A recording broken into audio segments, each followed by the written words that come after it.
Hi, everybody. Look who's back. It's Matt Ryan. We're inside the huddle here on Channel 13. Good to see you. Yeah, it's good to be back. It's good to have you back. Tell me what the last 3 or 4 weeks have been like for you personally. I bet it's been a challenge. Yeah, it's been tough, and it's been a whirlwind too. Not only for myself, but everything that's been going on with the team and the coaching staff changes and Jeff coming in.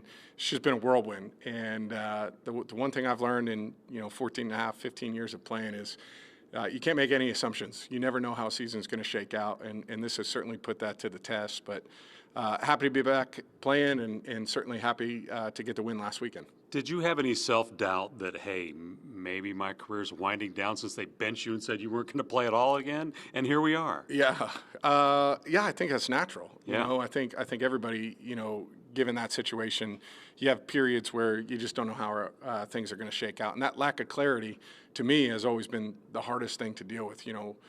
When I know what the goal is, when I know what I'm working towards, it's a lot easier. But when you don't have that, it becomes difficult. But that's a really good point. Yeah, for sure. But for me, it was, okay, you don't know what's going to happen. Right. So just get back to doing what you always do.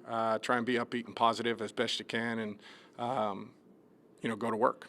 You've been a great role model. Jeff Saturday, why will he succeed as a coach? Why do you think it'll work? Yeah, I think, number one, he has a great knowledge of this building. Playing 13 years here, understanding kind of the ins and outs. There's no learning curve with the equipment staff or the training room staff or the film. He's well known around here, and I think his feel, as a leader, just being around him a short time, he has great passion.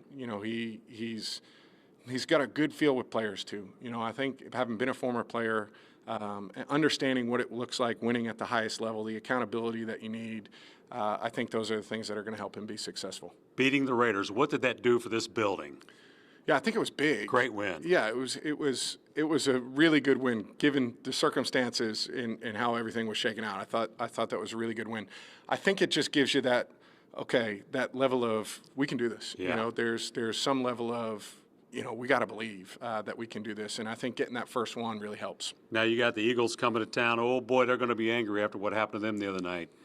But being back home in front of your fans and Jeff being there should be more adrenaline. But you guys can't just live off the emotion, right? You got to go out and do your thing. Yeah, for sure. The environment's going to be awesome, but it's going to be 11 guys on our team, 11 guys on their team on the field, and it comes down to how you play, how you execute, and just doing it one play after another. And all of that other hype, you have to enjoy it, but you can't let it distract you from what the ultimate goal is. Okay, Riley Kid of the Week. We're back honoring kids. Who you got for us this week? I got Penny Dial. I actually got to meet her this summer, 6 years old. Look at that smile, by the way. Yeah, huh? Awesome smile. Great to meet her this summer, and we're just happy to give her a shout out. It's great to be back doing this. Yeah, well, we appreciate the time. Riley appreciates the time and all the donations. Matt Ryan, Inside the Huddle, only on Channel 13. I'm Dave Calabro.